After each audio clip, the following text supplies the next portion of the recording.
Hello, everyone. So we are here at the Hawk Talk podcast, and today we are going to interview someone from Germany. Her name is Aurelie Puschner. She's here with us, and now I'm going to ask her some questions and get to know her better. All right, Aurelie. Hi. Hi, how are you doing? Oh yeah, I'm doing well, thanks. How are you doing? I'm doing great. Thank you so much. It's Saturday, almost Christmas. I actually got all the presents today, so that was a really big achievement for me. So yeah, doing good. So we're going to talk about balancing life and work and how she juggles between the two. So could you tell us a bit about yourself and your journey to becoming a senior paralegal at Fragment? So my journey is actually a little bit odd because I never expected at the beginning to work in immigration actually. So what happened is I unfortunately missed my first year of law in France. So I had to retake it, but only one semester, meaning that I have a second semester of 9 months where I had nothing to do. And I'm the type of person who cannot do nothing. I need to do something. I need to, I don't know, travel or study something else. It was just impossible in my mind to do nothing. And a friend of mine was like, "Hey, I have this website where you can find internships in your field of studies, and they will find you all over the world something to do in your field."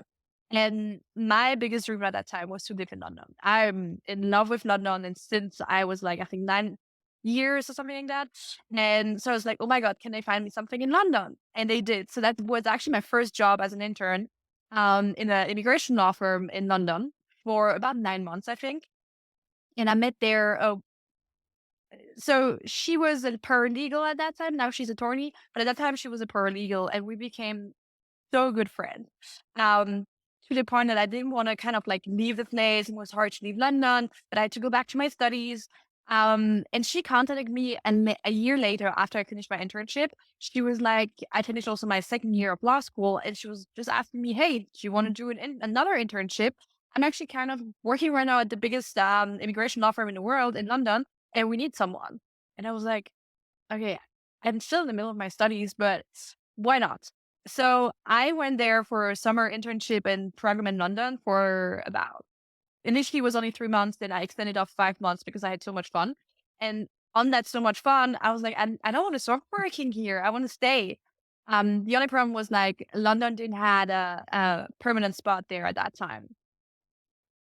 Good luck for me. I just speak fluently German and they needed someone in Frankfurt. So they sent me to Frankfurt. And since then, I am in Frankfurt. And that's actually how I became a paralegal in Frankfurt, just like totally random, just out of people asking me, "Do you want to join? Do you want to do that?" And I just said yes. And I didn't think twice.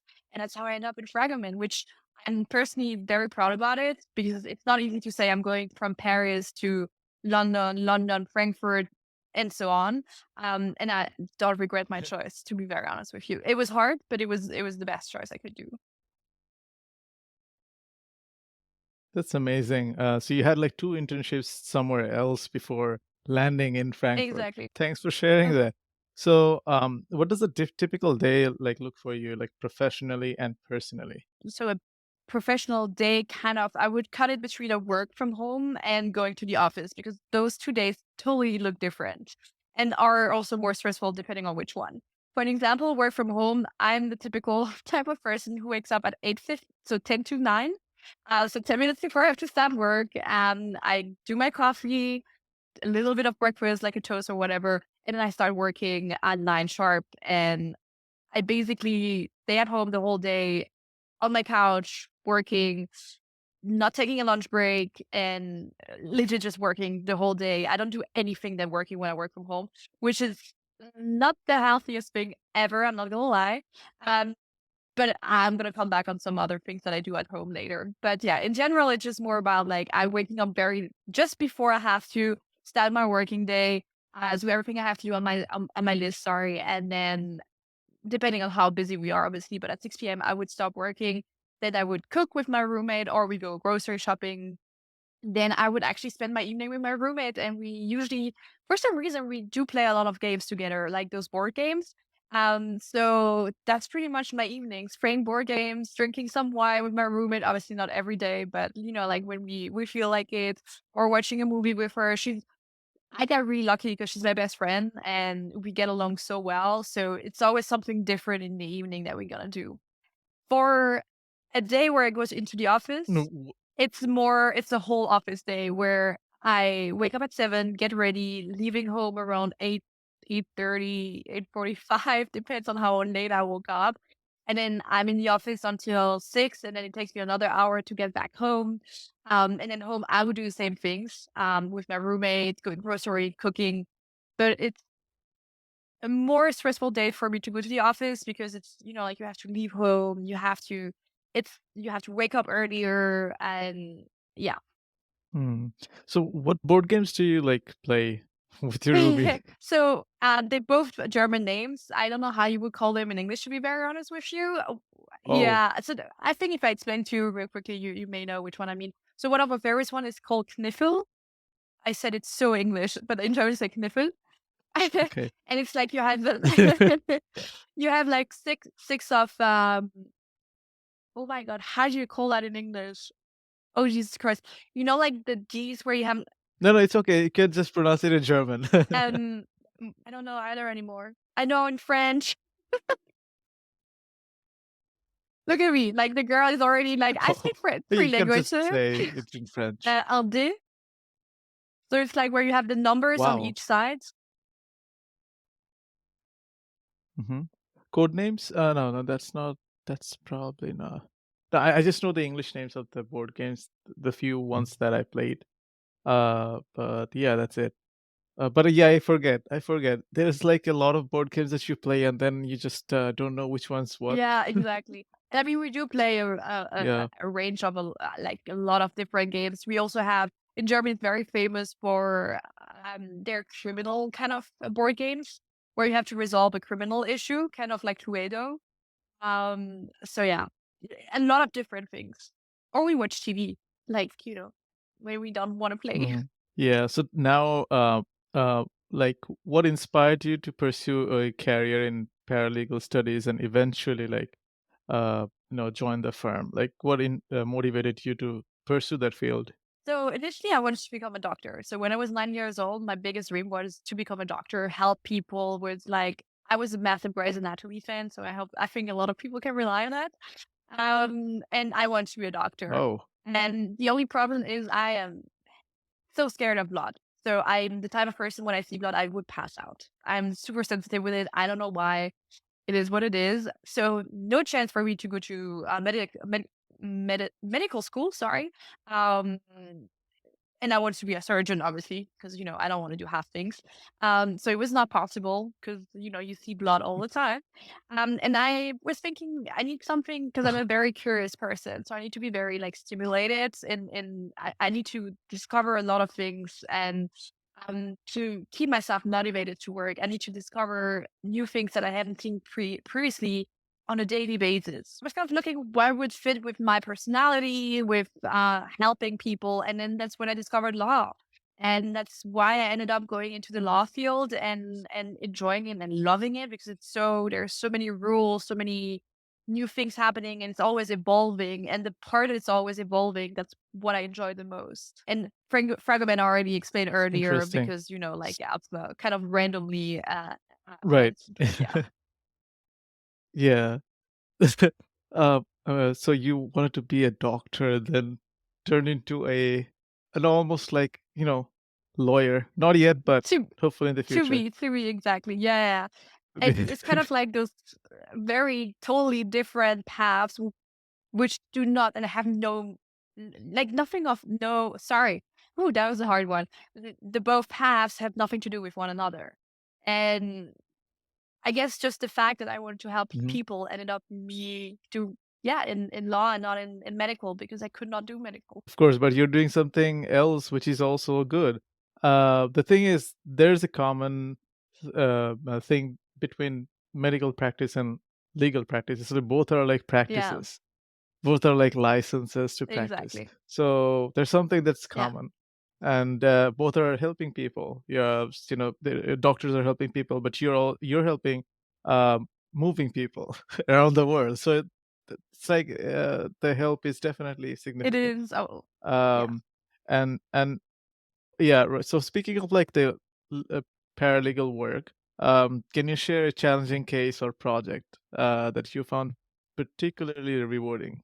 So I must say, and that's very much my personal level. I think every single case I do, There's a lot. there's a lot, but also in general, it's more like I feel like every single case I managed to like end up everything went well, and the person received their visa and can like travel to USA, China, Thailand, wherever I did a visa for. Those are kind of really the rewarding cases because Mhm. there's a thing where I think a lot of people, when I explain to them my work, they're like, so you just do visa. So what's your job? And I don't think they realize the background of it. I mean, could you imagine moving from Europe to USA, from USA to Australia or to China or things like that? It's Right. a massive move. You have to go to the other end of the world. Yeah. And you are the person who is managing that, who is making all of that possible.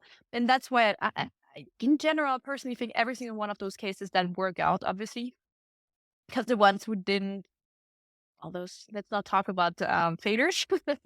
But in general, I must say every single one of my cases, as soon as they're done and I know they're gonna be fine once they move to the US as an example, are an achievement. Because it's not a given thing and it's extremely complicated visa type, especially the US. And yeah, so I don't think there is one in particular that I would pick, but I would say the recent I-130 I did uh, was probably one of my biggest achievement because that was for an extremely important executive, God knows how important, and ended up like we were not able to do Right. his case in a certain country.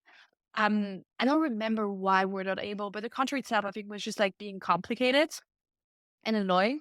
And we ended up like last minute finding a Mhm. solution where he could apply somewhere else. And we managed that within like, I don't know, an hour or something like that. So that guy got his I-130 approved within 2 months, whereas usually it takes like 6 months or something like that, if not way more longer. You know what I mean?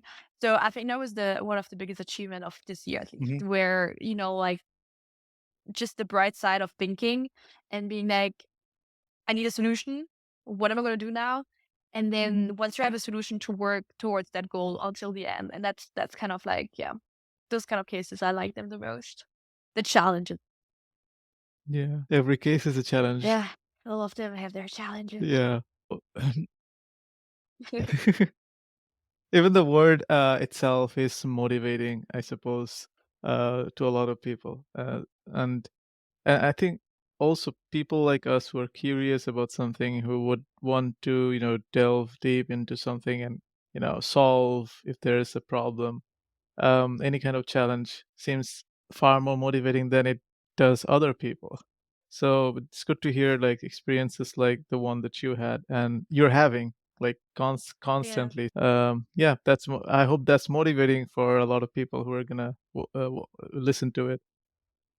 So how do you manage the demands of a high pressure job while maintaining a healthy work life balance? It's a very important Very question. important question.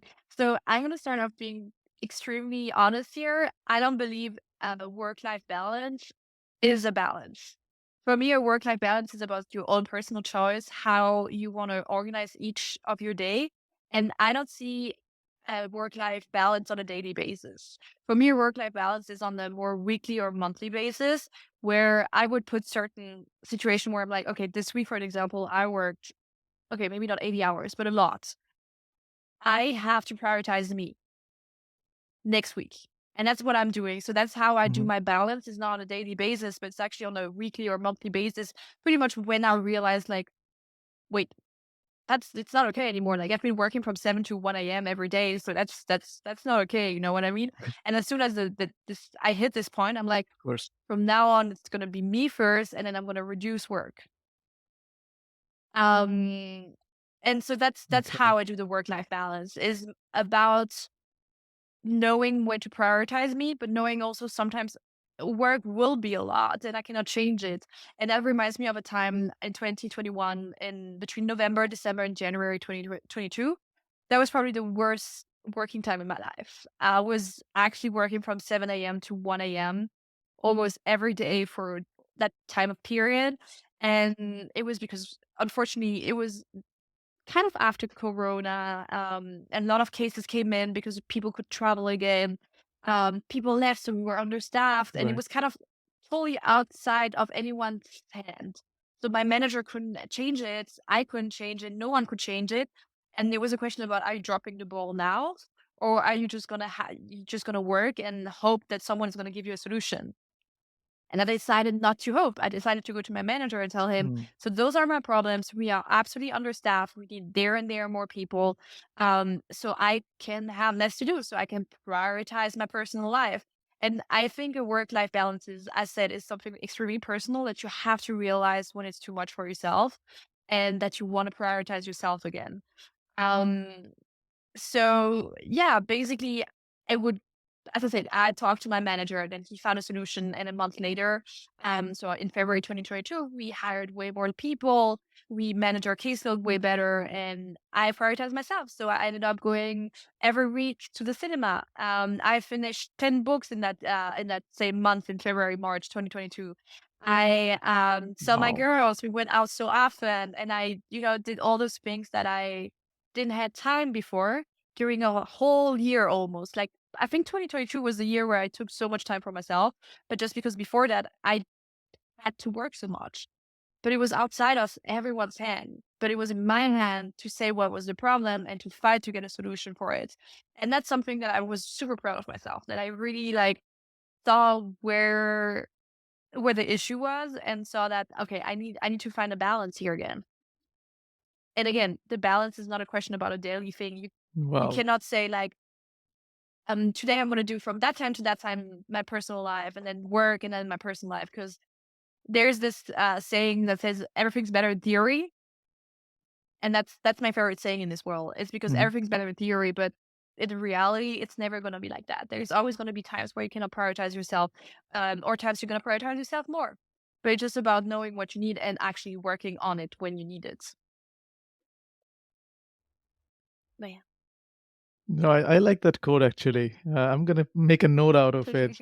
And it's interesting how you say it. Like it's not work-life balance is not about the day, but it is about a longer period of time, like a week, month, Yeah. or so and so. So, and everything's better in theory. Amazing quote. Like I already like it. Um, yeah. And you mentioned like you play board games and such in your free time. So, um, outside of work and besides those hobbies or activities, or if you have some other hobbies, can you share them and what other aspirations or goals do you have?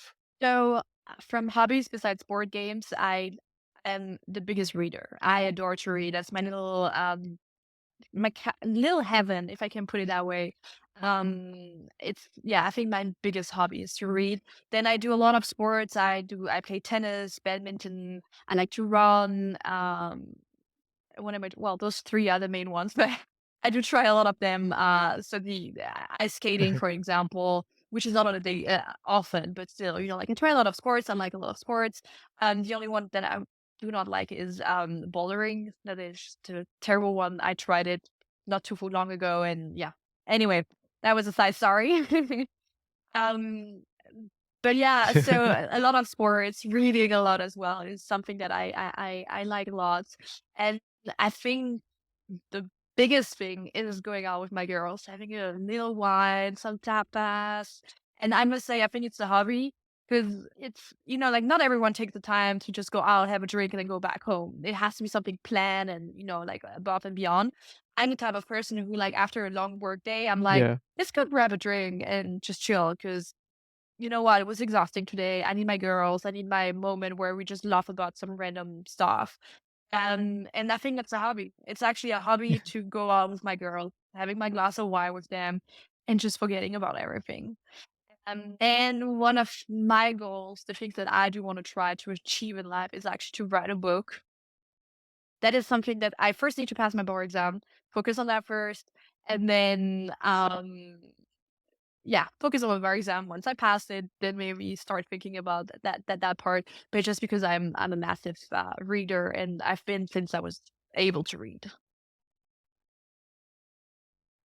Well, I truly hope that you passed that bar exam and you're gonna be in the US I hope that you like. You have been to the U.S. before, My right? sister actually lives in the US. She lives in LA, so I've been a couple of times in the US. Okay, Yeah, amazing. I hope you enjoy your time in LA once you were here. always. And so, how do these like hobbies contribute to your well-being and work performance? Like, I can sense that it does bring you joy from all the hangouts, the time that you spend with your friends. Of course, like these help with our mental capacity to take in more work, be workaholics whenever we need Yeah, to. that's true. So, how do you feel like it has contributed to you about keeping on, doing them, or do you feel like you may need a certain change because you're studying for the bar? So the example of the bar, I think, is a really good one because that's something that's gonna be actually out of my hand. Because I'm not gonna say I'm extremely smart or not smart at all. I think I'm like average, but because I'm average, I do need normal human time to learn. And it's I actually was learning just before we started the call. It's really hard if you go for the bar exam to actually have a Whoa. personal life. It's almost impossible.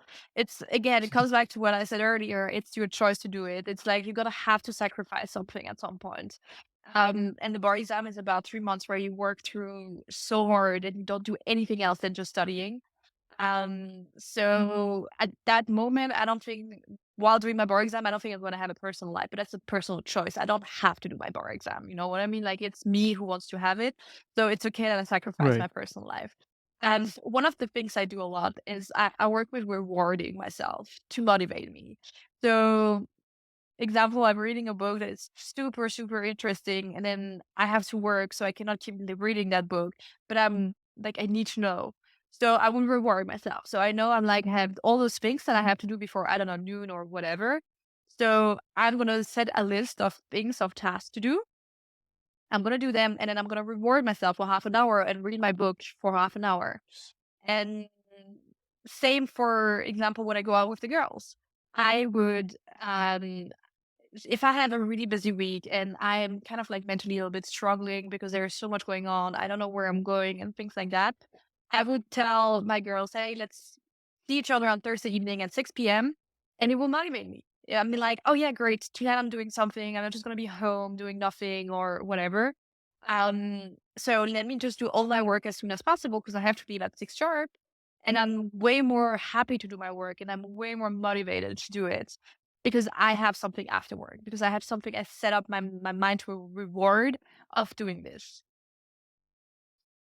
So Amazing. So it's about like sacrificing a part of your personal life for for the aspiration that you have. And I think I can relate one quote like, work hard now, enjoy yeah. later or something to that account.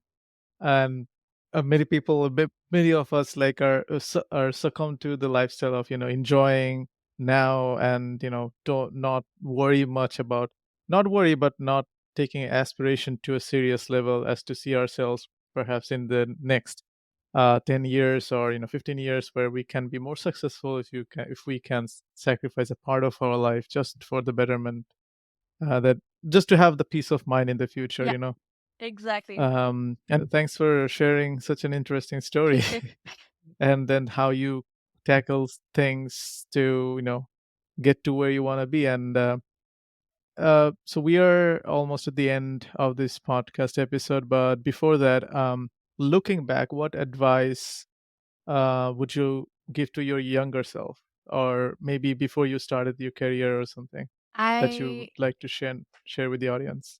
I think the biggest advice I would give myself is careless. I think that was the hardest thing to learn for me. To not overreact when I do a mistake, to not take everything personally, and to understand that there is me work wise and me personally. And that was at the beginning when I was talking earlier about my internship and the first one I did in London. I would have breakdowns as soon as I did the tiniest mistake, which would have like completely destroyed my mood for like days. And now with time passing, me having more experience, and it's been now 7 years I'm working. I realized whatever, it's me at work. I'm giving those 9 hours a day at work, but then everything else of my day belongs to me, and I have to do the best of it and not think about work. And so to make myself understand that there is a time for everything, and that everything that touched me during work time should not touch me on my private life. And yeah, so that's pretty much what I would love to teach myself, my younger self, is to care less and to understand there is a time for everything, and that I should try to understand that it's not me who is a problem at work. It's me who needs to learn to take the time to learn. And I think I wanted to rush into things too Okay. fast. I think I wanted to become a manager the next day. You know what I mean? Because I'm really an overachiever. So yeah, I definitely would say it's just to understand there are two perspectives of your life. So careless, definitely careless. Amazing. Um, so talking about like work or start of a career, but another question, it's about a very important topic in our life. Like, how do you manage like work, personal life, and relationship? You know, how you manage it, and at the very start of your career, what did you like throughout your time, 7 years down the line? What have you learned that could help people how to manage love, work, and personal life? To again coming back to set a time for everything and to know to understand yourself to a certain level where you know how long you need to do certain things. So, for an example, with my roommate, she finishes work at 4 p.m. When she comes back home, I'm still working for 2 more hours. And usually from 4 to 6 p.m. is when you are the busiest because that's when you want to wrap it up, basically. So you kind of like just working. Um, Mhm, I'm actually really good at doing two things at the same time. So sometimes I would not tell her anything. I would just, write my emails, discuss to her at the same time. When I know it's nothing too important, nothing where I need to be 100% focused. However, I put a rule with my roommate, myself, and my boyfriend, where I say, example, now I need those 2 hours to finalize this. During those 2 hours, do not talk to me. mhm. I need my peace. I need to be focused. If you need something urgent, then you can knock or come into my office or whatever. But if it's nothing urgent, if it's you just wanna, I don't know, chit chat or whatever, I cannot right now. I'll take the time after I did those 2 hours. And this is what I was saying at the beginning, know yourselves, is knowing how long do you need for certain tasks. So I know I would take for certain emails that are introduction emails, I would need an hour. So I know for an hour, she should not try to communicate with me, and I'm gonna go into my office and my at home, and I'm gonna have to focus. But so she knows after an hour, I'm gonna have time for her, like 10, 15 minutes, whatever she needs to take time for her.